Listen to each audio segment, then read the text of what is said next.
Hello everyone, in this question we are given the Young's double slit experiment is done in a medium of refractive index 4/3. A light of 600 nanometer wavelength is falling on the slit having 0.45 mm separation.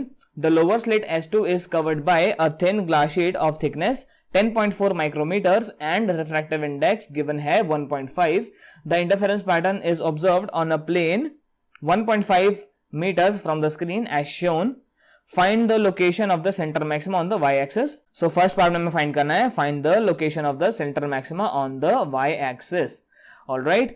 अच्छा, अगर ये तुम्हारे पास film ना होती, ठीक है, अगर ये वाली जो फिल्म है ये ना होती तो डेफिनेटली सेंटर मैक्सिमा कहाँ बनता, ऊपर ही बनता, क्योंकि यहीं पे पाथ डिफरेंस तुम्हारा क्या होता है, 0. ऑलराइट. नाउ इसकी वजह से क्या होगा, एक एडिशनल पाथ डिफरेंस आ जाएगा. ठीक है, उस एडिशनल पाथ डिफरेंस की वजह से इस वेव को थोड़ा ज्यादा ट्रेवल करना पड़ेगा. ठीक है, to like cover it up. Like इसकी वजह से कुछ डेल्टा एक्स टाइप का पाथ डिफरेंस आया होगा. ठीक है, उसको कंपनसेट करने के लिए your wave from S1 has to travel more path.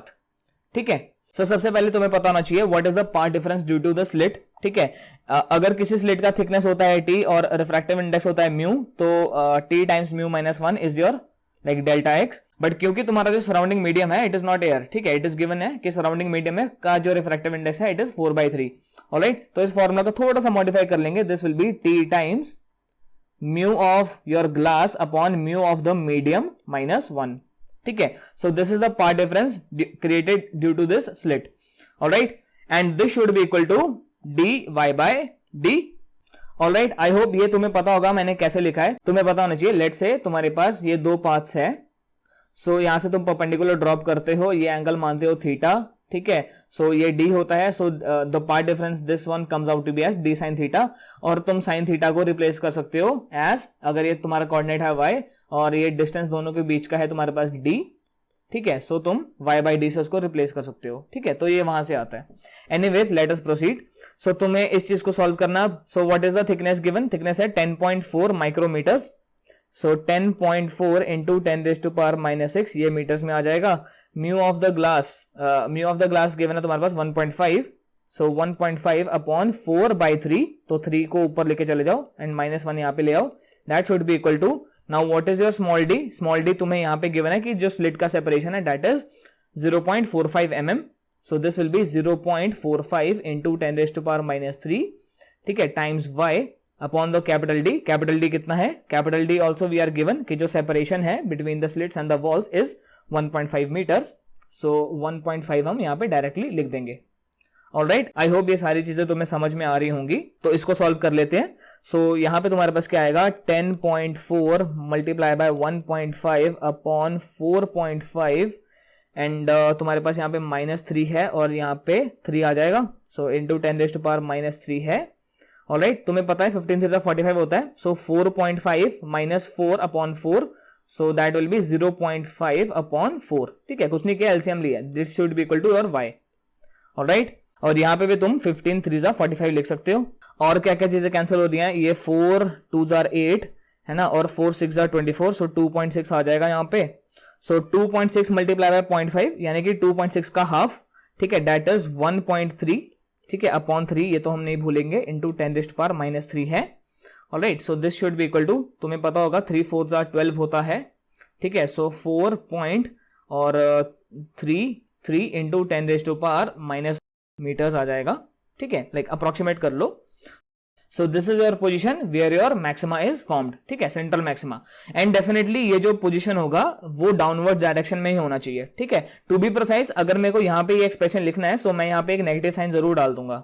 ठीक है, उसकी वजह से सारी वैल्यूज लाइक नेगेटिव हो जाएंगी y की और फाइनली ये वैल्यू भी नेगेटिव आ जाएगी. ठीक है, सो ये पता होना चाहिए कि it is below your y axis.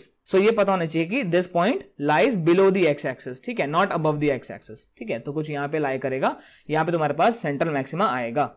Alright, सो अब हम इस क्वेश्चन का नेक्स्ट पार्ट देखते हैं. सो नेक्स्ट पार्ट में हमसे पूछा गया find the light intensity at O relative to the maximum fringe intensity. ठीक है, तो ये फाइंड कर सकते हैं. देखो, तुम्हें एक चीज पता होनी चाहिए, जो भी पार्ट डिफरेंस आएगा वो स्लिट की वजह से आएगा. सो डेल्टा एक्स जो आएगा तुम्हारे पास that should be equal to t times of mu G upon mu m -1. ठीक है, वही आएगा. ऑलराइट, इस चीज को हमने ऊपर भी कैलकुलेट किया है, ठीक है। इस पर्टिकुलर इक्वेशन को जब तुम कैलकुलेट करोगे सो यहाँ पे तुम्हारे पास इसके बराबर आ जाएगा ये 1.3 इंटू 10⁻⁻6 के बराबर, ठीक है, इसके बराबर आएगा। सो पार्ट डिफरेंस को फेज डिफरेंस में कन्वर्ट करना आना चाहिए। So phi is equal to 2 pi by lambda times delta x, ठीक है। So that will be equal to 2 pi by lambda की वैल्यू तुम्हें गिवन है 6 इंटू 600 नैनोमीटर्स गिवन है ना, सो 6 इंटू 10⁻⁻7 आ जाएगा मीटर्स में, ठीक है, एंड मल्टीप्लाई बाय 1.3 इंटू 10⁻⁻6 आ जाएगा। ऑलराइट, इसको अब सॉल्व कर लो। सो 2 3 6 होता है, alright. So this will be like ये 13/3, ठीक है, टाइम्स पाई इतना आएगा। ऑलराइट, आई होप ये चीज तुम समझ पा रहे हो, ठीक है। कैलकुलेशंस ठीक है मैं थोड़ा तेज कर रहा हूं बट आ जाके तुम्हारे पास एक्सप्रेशन यही आएगा। ऑलराइट, अच्छा, नाउ इंटेंसिटी का जो वेरिएशन होता है इन केस ऑफ YDSE वो तुम्हें पता होना चाहिए। इंटेंसिटी का equation I is equal to I0 या I max cos square your 5/2, ठीक है, cos स्क्वायर 5/2। और यहाँ पे I max जो होता है वो तुम्हें पता होना चाहिए कि अगर इंडिविजुअल स्लिट का I0 है, ठीक है, इंटेंसिटी, तो I max का 4I0 होता है, ठीक है। एनीवेज ये हमसे पूछा नहीं गया है, हमसे सिर्फ लाइक ये पूछा गया in terms of I max पूछा गया, ठीक है, तो हम निकाल सकते हैं। So I is equal to I max times cos square, यहां पे आ जाएगा 13/6 पाई, ठीक है। अच्छा, इसको इवैल्यूएट करो। अब 13/6 पाई को तुम कैसे लिख सकते हो? 2 पाई प्लस पाई/6 लिख सकते हो ना। Alright, so it is essentially cos पाई/6, ठीक है। सो तुम्हारे पास I max cos स्क्वायर पाई/6 आ जाएगा यहां पे, ठीक है। और cos पाई/6 तुम्हें पता है √3/2 होता है, स्क्वायर कर दो सो 3/4 बन जाएगा, ठीक है। सो यहां पे तुम्हारे पास 3/4 आ जाएगा, 3/4 ऑफ I max, ठीक है। सो I का वैल्यू तुम्हारे पास 3/4 ऑफ I max आया। ऑलराइट, आई होप ये चीज तुम्हें समझ में आ गई होगी, ठीक है। अब हम इसका लास्ट पार्ट देखते हैं। So in the last part of this question we are given, now if 600 nanometer light is replaced by white light of range 400 nanometers to 700 nanometers, find the wavelengths of the light that forms maxima exactly at point O, ठीक है। All the wavelengths in the problem are for the given medium of refractive index 4/3, ignore dispersion। देखो इस statement का क्या मतलब है, देखो तुम्हें पता होना चाहिए कि बाय द कॉशीज रिलेशन, ठीक है, हर वेवलेंथ के लिए जो रिफ्रैक्टिव इंडेक्स होता है वो डिफरेंट होता है, ठीक है। But in this case we have to consider कि सारी वेवलेंथ के लिए जो रिफ्रैक्टिव इंडेक्स है वो 4/3 ही है। ऑलराइट, सो अब इस प्रॉब्लम को हम कैसे सॉल्व करेंगे? देखो तुम्हारे पास गिवन क्या है, तुम्हारे पास गिवन है कि 400 से 700 नैनोमीटर्स की तुमने लाइट इस पे शाइन की है, ठीक है, स्लिट्स पर, और तुम्हें क्या चाहिए? मैक्सिमा चाहिए एट O। ऑलराइट, और O पे तुम्हें पता है जो भी तुम्हारा पार्ट डिफरेंस है that is due to T times μg upon μm -1, और इसका हमने वैल्यू कैलकुलेट किया था, it was 1.3 into 10⁻⁻6, alright, metres में। या फिर इसको अगर मैं नैनोमीटर्स में कन्वर्ट करूं so this will be 1300 nanometres. Alright, I hope ये चीज तुम समझ पा रहे हो। So this is your part difference. Alright, now for maxima what you need is a constructive interference, ठीक है। For constructive interference your part difference should be your integer multiple of the wavelength. Alright, I hope ये चीज तुम समझ पा रहे हो। So for n is equal to 1, अगर मैं n इज इक्वल टू 1 की बात करूं सो डेल्टा एक्स तुम्हारे पास है 1300 nanometre, so lambda should be equal to 1300 nanometres. Alright, but ये हमारे आंसर में नहीं आएगा क्योंकि ये वेवलेंथ तुम्हारे पास अवेलेबल ही नहीं है इस रेंज में, ठीक है। तुम्हारे पास बस 400 से 700 नैनोमीटर तक है। Alright, so for n is equal to 2 अगर हम पुट करें सो कुछ नहीं करेंगे, बस इसको डिवाइड कर देंगे 2 से।